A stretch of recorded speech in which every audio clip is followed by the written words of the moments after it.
Alhamdulillahirabbil alamin wa bihi nasta'inu ala umuri dunya waddin wa ala alihi washabihi ajma'in. Yang saya hormati sahabat BSI, marilah kita bersama-sama panjatkan syukur atas kehadirat Allah Subhanahu wa taala yang telah melimpahkan rahmat dan hidayahnya kepada kita semua sehingga kita dapat berkumpul pada acara TikTok pagi ini. Salawat dan salam semoga tercurah limpahkan kepada Nabi Muhammad SAW beserta seluruh keluarga dan sahabatnya. Semoga kita semua kelak mendapat sahabatnya. Amin. Pada kesempatan kali ini, sebelumnya perkenalkan, nama saya Andri Heru Saputra. Saya juga ada di tim akademik. Di sini saya bertugas sebagai kultum. Pada kesempatan kali ini, izinkan saya menyampaikan sedikit ilmu tentang fadilah keutamaan atau keutamaan wudhu. Sebelum ke inti bahasan, saya akan menjelaskan sedikit mengenai wudhu. Wudhu adalah membasuh bagian tertentu yang ditetapkan dari anggota badan dengan air, dengan niat membersihkan hadas sebagai persiapan menghadap Allah Ta'ala, yaitu mendirikan sholat. Allah berfirman tentang cara bersuci sebelum melaksanakan sholat, yang terdapat dalam surat ke-5, yaitu surat Al-Maidah ayat ke-6, yang artinya, hai orang-orang yang beriman, apabila kamu hendak mengerjakan sholat, maka basuhlah mukamu dan tanganmu sampai dengan siku, dan sapulah kepalamu dan basuh kakimu sampai dengan kedua mata kaki. Dan jika kamu junub, maka mandilah. Dan jika kamu sakit atau dalam perjalanan, atau kembali dari tempat buang air, atau menyentuh perempuan, lalu kamu tidak memperoleh air, maka bertayamumlah dengan tanah yang baik bersih. Sapulah mukamu dan tanganmu dengan tanah itu. Allah tidak menyulitkan kamu, tetapi Dia hendak membersihkan kamu dan menyempurnakan nikmat-Nya bagimu, supaya kamu bersyukur. Dalam surat Al-Maidah ayat 6 memiliki kandungan dua bahasan, yaitu anjuran berwudu sebelum sholat, dan yang kedua anjuran bertayamum jika tidak menjumpai air. Wudu adalah keharusan bagi seorang sebelum mengerjakan ibadah sholat. Sahabat BSI yang berbahagia, berwudu dengan niat ikhlas karena Allah dan sesuai dengan tuntunan Rasulullah SAW memiliki banyak keutamaan. Di antaranya, yang pertama, keluar dosa kecil bersamaan dengan mengalirnya air tetesan bekas wudu pada anggota tubuh. Diriwayatkan dalam hadis Muslim dari Abu Hurairah, jika seseorang hamba muslim atau mukmin berwudu kemudian ia mencuci wajahnya, keluarlah dari wajahnya seluruh dosa karena penglihatan kedua matanya bersamaan dengan air atau tetesan air akhir. Jika ia mencuci kedua tangannya, keluarlah dari kedua tangannya setiap dosa yang dilakukan tangannya bersamaan dengan air. Jika ia mencuci kedua kakinya, keluarlah semua dosa yang dilakukan langkah kakinya bersamaan dengan air atau tetesan air terakhir. Hingga ia keluar dari berwudu dalam keadaan bersih dari dosa. Yang kedua, senantiasa menjaga wudu salah satu tanda kesempurnaan iman. Dalam hadis riwayat Ahmad, Ibnu Majah, disahihkan Ibnu Hibban dan Al-Albani, dan tidaklah menjaga wudu kecuali seorang mukmin. Yang ketiga, menyempurnakan wudu di saat kondisi menyulitkan bisa menghapus dosa dan meningkatkan derajat seseorang. Diriwayatkan dalam hadis riwayat Muslim dari Abu Hurairah, maukah kalian aku tunjukkan pada hal-hal yang dengannya Allah hapus dosa-dosa, dan mengangkat derajat. Para sahabat berkata, "Ya, wahai Rasulullah."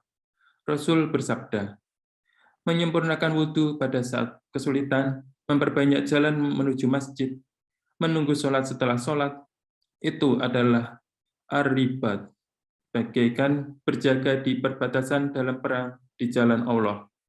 Yang keempat, bekas air wudhu pada anggota tubuh akan menjadi tanda yang bercahaya pada hari kiamat, sebagai tanda umat Nabi Muhammad SAW. Para sahabat bertanya, "Wahai Rasulullah, bagaimana engkau mengetahui orang yang datang setelahmu bahwa ia adalah umatmu?" Rasul mengatakan, "Bagaimana pendapatmu jika seseorang memiliki kuda yang putih pada bagian depan kepala dan kakinya berada di sekumpulan kuda yang hitam legam? Tidakkah ia mengenali keduanya?" Para sahabat berkata, "Ya, wahai Rasulullah." Beliau bersabda, "Sesungguhnya mereka umatku akan datang pada hari kiamat dalam keadaan putih bersinar pada bagian wajah, tangan, dan kakinya karena wudhu." Hadis riwayat Malik, An-Nasai dari Abu Hurairah di Sahihan Ibnu Hibban dan Al-Albani. Yang kelima, berwudu dengan menghirup air dan mengeluarkannya 3 kali setelah bangun tidur bisa mengusir syaitan yang mendekam dalam rongga hidung. Diriwayatkan dalam hadis Al-Bukhari dari Abu Hurairah, jika salah seseorang dari kalian bangun dari tidurnya, kemudian berwudu, hendaknya mengeluarkan air dari hidung sebanyak 3 kali karena syaitan bermalam di rongga hidungnya. Yang keenam, barang siapa yang berwudu secara sempurna, kemudian sholat 2 rakaat secara khusyuk, maka diampuni dosanya dan baginya surga. Dari Humran Maula Utsman bahwasanya Utsman bin Affan radhiyallahu anhu meminta diambilkan air wudu, kemudian beliau berwudu, mencuci kedua telapak tangannya 3 kali, kemudian berkumur-kumur dan menghirup serta mengeluarkan air dari hidung, kemudian mencuci wajahnya 3 kali, kemudian mencuci tangan kanan hingga siku 3 kali, kemudian mencuci tangan kiri hingga siku 3 kali. Seperti itu, kemudian mengusap kepala, kemudian mencuci telapak kaki kanan hingga mata kaki 3 kali, kemudian mencuci telapak kaki kiri, seperti itu 3 kali. Kemudian Utsman berkata, "Saya melihat Rasulullah Shallallahu Alaihi Wasallam berwudu seperti wudu saya ini." Kemudian beliau bersabda, "Barang siapa yang berwudu seperti wuduku ini, kemudian bangkit sholat 2 rakaat dengan khusyuk, maka akan diampuni dosanya yang telah lalu." Hadis riwayat Al-Bukhari dan Muslim.